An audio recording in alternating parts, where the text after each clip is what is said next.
aí, cara, a gente tava conversando aqui um pouquinho antes, falando sobre a vida, mas a gente também falou que tá rolando uma parada louca lá na Ucrânia, né, cara? O Putin meio que quer uma parte da Ucrânia pra Rússia, né? É um negócio assim. O cara tá nessa, né? Tá nessa. Tá O cara brincando não de abandona, wars. ele não larga esse osso, né? Eu acho que o que a gente está vendo agora é o novo normal, porque ao longo dos últimos 30 anos a gente se acostumou com a liderança americana e a ausência de conflito entre grandes potências. Não havia uma outra potência. Então esse tipo de conflito agora ele tem uma outra qualidade do que a invasão americana no Iraque ou vamos dizer outros conflitos que tivemos nos anos 90, 2000, porque agora tem o risco de haver um confronto entre duas grandes potências com armas nucleares, a Rússia de um lado e os Estados Unidos do outro. Cara, eu não sabia que tava tão tenso assim. O que acontece é que a Rússia finalmente, depois de 30 anos de passar por um processo de muita fraqueza, durante o qual ela não conseguiu defender o que ela considera a sua zona de influência, é um país muito enfraquecido depois do colapso da União Soviética. Então, os Estados Unidos acabou ampliando aos poucos sua esfera de influência. A Ucrânia não faz parte da OTAN, que é um acordo de defesa coletiva, que quer dizer, qualquer ataque a um membro da OTAN é um ataque a todos os países, portanto, todos precisam defender esse membro. A Ucrânia está fora disso, mas os Estados Unidos estavam começando a dar sinais de que até a Ucrânia poderia entrar na esfera de influência americana. E a Rússia agora, depois de 30 anos depois do colapso, está ganhando a força novamente para tentar retomar esse espaço. A China também está de olho nisso e, claramente, se os Estados Unidos permitir que a Rússia novamente aumentasse sua esfera de influência, claramente vai tomar isso como um sinal de que ela também pode, aos poucos, estabelecer essa zona que qualquer grande potência quer. Né? O que uma grande potência quer? Segurança, integridade física, territorial. Porque na história internacional, países às vezes desaparecem. Então, o que qualquer país quer é segurança de fronteiras e a melhor maneira de você ter segurança é você controlar seus vizinhos. Os Estados Unidos teve essa grande sorte de ter dois vizinhos fracos, Canadá e México, e ter dois oceanos que protegem os Estados Unidos. A China não tem essa sorte, que está cheia de outras grandes potências, e a Rússia sempre também buscou controlar a Europa Leste. Então, agora, na verdade, é evidente que os Estados Unidos não conseguirá manter essa hegemonia que estabeleceu nos últimos 30 anos e a Rússia, aos poucos, está querendo retomar esse espaço perdido. Então, mesmo se houver uma solução agora a curto prazo, essa tensão geopolítica veio para ficar. Entendi. É o novo normal. Isso é a Rússia fortalecida ou os outros países enfraquecidos que deram esse sei lá, essa oportunidade? Você tá falando que os Estados Unidos se enfraqueceu, é Não, isso? tô perguntando, Eu acho que são os dois. O sistema, como a gente o conhece hoje, ele foi criado depois da Segunda Guerra Mundial e novamente depois da Guerra Fria. Então, os Estados Unidos estava muito superior. Claramente, era a única grande potência. A Rússia estava muito fragilizada e a China ainda não era uma grande potência. Então, era evidente que aquilo não era sustentável, que em algum momento a Rússia, que é uma superpotência energética, maior exportadora de gás natural, mas de vários outros produtos também, trigo, por exemplo, petróleo, que ela em algum momento ia se reerguer e reconquistar um espaço perdido. A China também cresceu a taxas incríveis ao longo dos últimos anos, vai superar os Estados Unidos. Então, essa posição privilegiada dos Estados Unidos, ela está se desfazendo agora. E esses processos de transição, eles sempre são difíceis, porque nenhum presidente americano pode dizer, ok, gente, lideramos a economia internacional por décadas, agora chegou a hora de passar o bastão para os chineses. Eles não podem fazer isso. Mas, ao mesmo tempo, a população americana não quer mais sustentar essa grande presença de bases. Por exemplo, havia um desejo americano de tirar as tropas do Afeganistão. O pessoal cansou, não queria mais. Então, eu acho que é um pouco dos dois, um declínio relativo dos Estados Unidos, que é um país muito fragilizado agora, né, que tem uma tensão enorme interna. Eu estou mais preocupado com a democracia americana do que com a democracia brasileira. Sério? É uma situação horrível. Eu cresci, né? Eu fiz o colegial no interior dos Estados Unidos e essa galera vive num planeta diferente. São todos trumpistas, muitos seguem a teorias de conspiração. Eu mantenho esse contato com eles e eu fiz minha pós perto de Boston. Essas pessoas estão muito, muito mais distantes um do outro do que o bolsonarista e o petista aqui no Brasil. Sério? Lá você consegue, olhando o CEP da pessoa, você consegue saber em que essa pessoa vai votar. Entendi. As pessoas avisam no Tinder se eles são trumpistas ou democratas, etc. Então, em função dessa crise interna, os Estados Unidos não tem uma dificuldade imensa em se projetar como antes. Então, acho que são grandes ciclos históricos e não tanto a Rússia, mas acima de tudo a China terá um papel muito maior e o grande drama será negociar essa transição sem grande conflito. Que, aliás, deu certo 100 anos atrás. Quando a Inglaterra dominava o mundo, os Estados Unidos estavam em ascensão e a Inglaterra deixou os Estados Unidos assumirem a dianteira sem entrar em conflito com ela. Até porque já tinham perdido uma vez, né? Olha, eles sabiam que não fazia sentido. Era muito melhor se aliar à nova grande potência. Sim. Mas os Estados Unidos, ao longo dos últimos 100 anos, enfrentou uma ameaça existencial 3 vezes. A Alemanha imperial na Primeira Guerra Mundial. Aí, de maneira preventiva, os Estados Unidos entrou para derrotar a Alemanha, porque sabia que se a Alemanha ia vencer na Primeira Guerra Mundial, o próximo alvo seriam os Estados Unidos. Aí, de novo, a Alemanha nazista e Japão imperial. Derrotou os dois para não sofrer um ataque depois. Acabou, na verdade, sofrendo no Havaí, né? Pearl Harbor. Agora, com a China, a estratégia foi outra. Foi de querer abraçar a China economicamente, fazer comércio com os chineses, se abrir a eles, na esperança de que os chineses, ao se desenvolver economicamente, iam aceitar essa ordem. Que foi uma grande aposta e agora, aos poucos, os americanos se dão conta que aquilo não funcionou. Os chineses, graças à ajuda americana também, se desenvolveram, vão se transformar na maior economia do mundo, mas olham para os americanos e acham, a história americana é assim em comparação com a história chinesa. Então, para os chineses, jamais se integrariam num sistema liderado pelos Estados Unidos. E a Rússia também, a grande aposta de chamar a Rússia para dentro do sistema fracassou. A Rússia fazia parte do G8, aí saiu, aí voltou a ser G7. Então, esses dois estão claramente, não estarão dispostos a ter um papel secundário, né? Então, acho que a gente está indo claramente nesse caminho. E a Ucrânia? A Ucrânia está afim de integrar a Rússia? Cara, a Ucrânia realmente é um país que hoje está um pouco fora das esferas de influência e isso é um perigo para um país, porque a Alemanha, por exemplo, queria fazer parte da esfera de influência dos Estados Unidos, queria integrar a OTAN. Depois do fim da Guerra Fria, a Polônia também foi para esse lado. A Ucrânia, na verdade, é um país muito novo, independente faz 30 anos só. A capital ucraniana foi a primeira capital russa. Então, os dois países estão muito conectados. Entendi. Caralho, entendi. E a capital só depois ela migrou de Kiev para Moscou. Então, o Putin sempre fala, não, a Ucrânia não é um país independente, somos irmãos. E, de fato, muitos líderes... É muito comum você ter um pai ucraniano, uma mãe russa, etc. Ou seja, tem muita conexão. O povo é muito conectado.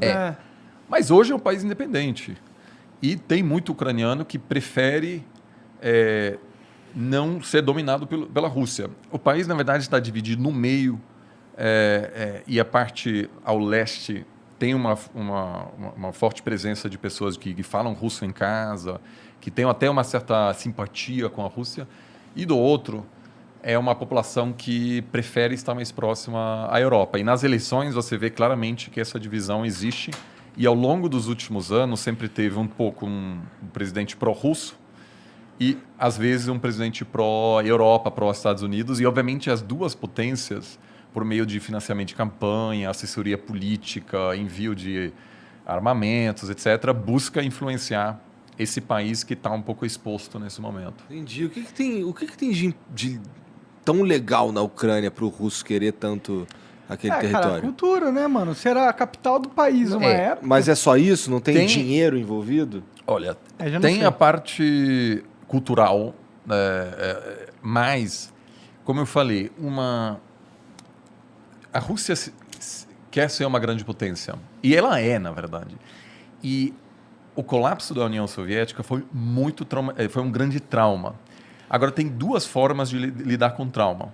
A Alemanha também queria ser uma grande potência, colapsou, foi ocupado por outras potências em 45. Né? Todos os alemães sabem dessas imagens dos russos e americanos chegando em Berlim, na capital. Poucos anos depois do Hitler prometer controlar toda a Europa. E a Alemanha contentou-se com um outro papel. Hoje a Alemanha é uma potência pacifista. O exército da Alemanha é muito pequeno. Quando a Alemanha foi chamada para participar da guerra no Afeganistão, eles toparam, mas depois se deram conta que não havia avião de transporte para levar as tropas para o Afeganistão. Ou seja, não tem umas forças armadas sérias. Nenhum general dá pitaco na política alemã, ninguém quer saber. E a Alemanha gostaria de deixar os assuntos mais tensos militares para outros países. Então, eles não querem mandar... Então, houve aí uma mudança que a população alemã aceitou que o plano de dominação mundial fracassou, ainda bem, Aham. e também porque não tinha outra escolha, estava ocupado. Aceitou que a partir de agora a Alemanha seria talvez uma potência econômica, mas jamais uma potência militar. A Rússia também passou por um processo de colapso, de muita humilhação. Era uma grande potência e o Gorbachev, que iniciou o processo de abertura, depois basicamente decretou o fim da União Soviética, é visto como um cara que, enfim, deixou um legado terrível, né? Porque o experimento democrático na Rússia fracassou. O início dos anos 90 na Rússia foi um caos total, um caos horrível. Tem um amigo russo mais velho que esteve na Venezuela recentemente, que atualmente é um país meio anárquico também. Ele falou, olha, esse aqui é igual Moscou em 93. Muita grana, zero polícia na rua, não tem regra.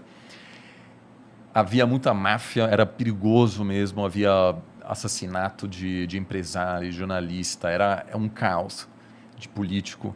E aí veio o Putin e falou, gente, vamos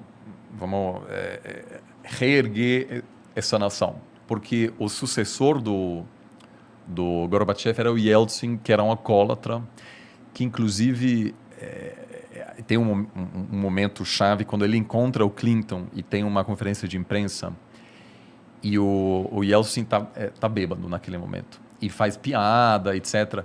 E assim, o Clinton ri na cara dele. E para os russos é horrível, cara. Era uma grande potência nuclear, muito respeitada, temida no mundo, e aí havia um palhaço lá que está entregando toda a Europa Leste para os americanos.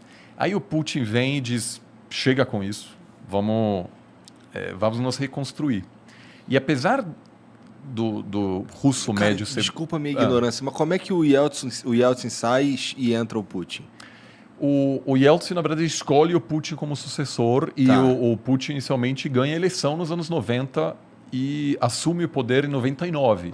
E aí, aos poucos, ele encerra o experimento democrático na Rússia. Hoje não tem uma oposição séria, várias lideranças da oposição foram assassinadas, alguns super perto do parlamento. Mas o Putin, eu até diria hoje, numa eleição livre, talvez até ganharia, porque... Ele é popular lá. E trouxe ele o é popular. respeito. Uma das primeiras coisas que ele fez é adotar novamente o hino da União Soviética, né? Ou seja, uma pessoa que diz, olha, a Rússia merece ser uma grande potência e, portanto, a gente precisa de segurança nas nossas fronteiras. Então, quando você pergunta por que a Rússia não quer que a Ucrânia faça parte da zona de influência dos Estados Unidos, É porque se um dia a Ucrânia fizer parte da OTAN, isso quer dizer que os Estados Unidos podem colocar mísseis, por exemplo, na Ucrânia, que chegam em Moscou em uma questão de minutos. Nos anos 60, a União Soviética tentou colocar mísseis em Cuba e quase deu a Terceira Guerra Mundial. Por quê? Porque representou um risco existencial à integridade territorial dos Estados Unidos. Inaceitável para uma grande potência. Se você é uma potência pequena, faz parte. Né? Se você sei lá, a Finlândia ou aí você está muito perto da Rússia, é uma situação desconfortável, mas não tem o que fazer, basicamente. A Rússia, por outro lado, considera essa presença, essa fronteira com a OTAN inaceitável. Ela quer sua própria zona de influência. Então, isso eu não acho que a maioria da população russa hoje quer um confronto com a Ucrânia, mas claramente acha que o comportamento dos Estados Unidos, né, de tratar a Rússia como um país menor. Eu lembro que em 2012, na campanha presidencial, houve um debate entre o Romney e Obama, né, que Obama ganhou em 2012. E num debate assim, o Romney uma vez falou: a Rússia é um grande inimigo. E todo mundo riu dele e falou: a Rússia, sério? A Rússia é uma pequena potência, a Rússia já era. E aquilo repercutiu muito na Rússia. Falando: olha, eles estão rindo da gente. Então, vamos aos poucos retomar. Agora, a Rússia acumulou tanta reserva internacional agora por exportar gás, que ela chegou num ponto em que ela não depende mais tanto, ela não sofreria mais tanto se houver sanções severas dos Estados Unidos De da Europa. embargo. Porque ela vende muito gás para Então a tem China. caixa, tem dinheiro em algum 600 lugar. bilhões.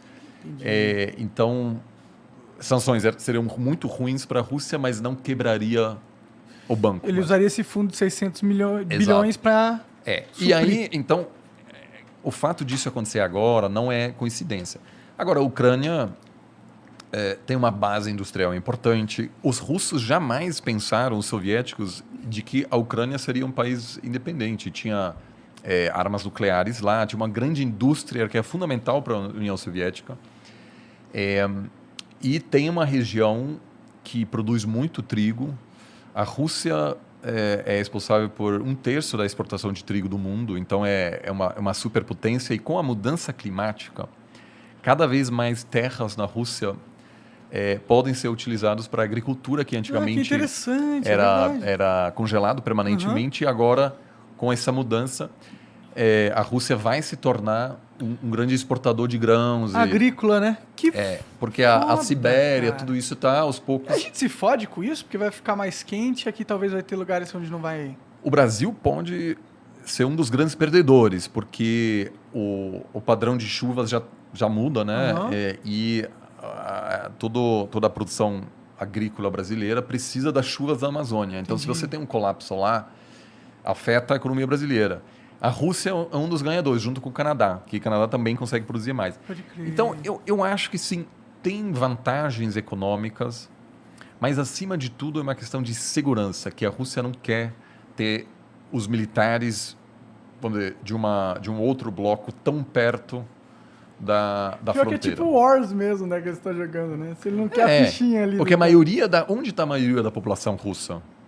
Está perto da Europa. Então, se você vai para... aliás, é incrível, se um dia vocês tiverem tempo, visitar a Sibéria, que, sobretudo no verão, é muito interessante. Você pode... A Sibéria vai... Aí, até do outro lado, a Rússia faz quase fronteira com a Alasca, né? Só que lá, ninguém mora lá. Na verdade, tem até um problema de migração chinesa, porque a China expande muito e, aos poucos, está comprando terras desse outro lado. Mas a maioria da população russa está perto de Moscou, perto da Ucrânia.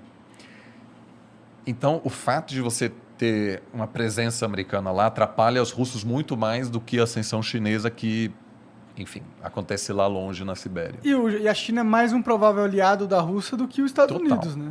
E aí vem o grande problema, porque o que muita gente nos Estados Unidos diz? Botar sanções, se os russos invadirem a Ucrânia, por exemplo, tirar eles do sistema bancário internacional, impossibilitar que qualquer pessoa faça negócio com a Rússia. Isso para a China é excelente, porque a Rússia faz o quê? Vai ter que fazer negócio com a China. Então, sanções,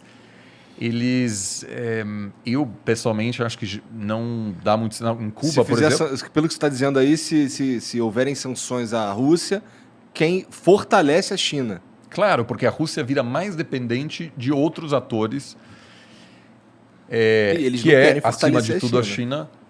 E também, se você impuser sanções, o governo pode culpar qualquer problema apontando para as sanções. Dizer, a gente está super mal, mas é a culpa dos outros. É um pouco o que acontece em Cuba, Venezuela, Irã, todos são países onde você tem um fortíssimo nacionalismo, porque o governo pode dizer, a gente está numa grande batalha, e quem realmente sempre sofre mais com as sanções são os mais pobres, porque sempre tem um jeito de conseguir os produtos. Eu, alguns anos atrás, fui para a Coreia do Norte. Sanções, não dá para comprar nada a princípio. Aí, jantar com o governo, etc. Heineken, tudo. Por quê? Porque o cara chega, sei lá, Da China. dá um jeito, entendeu? Tinha tudo. Então, a elite política não sofre com sanções, porque sempre conhece alguém que conhece alguém e tal, que traz... Quem sofre é a galera mais pobre. Então, eu espero muito que essa não será uma das respostas do Ocidente, se tiver um conflito.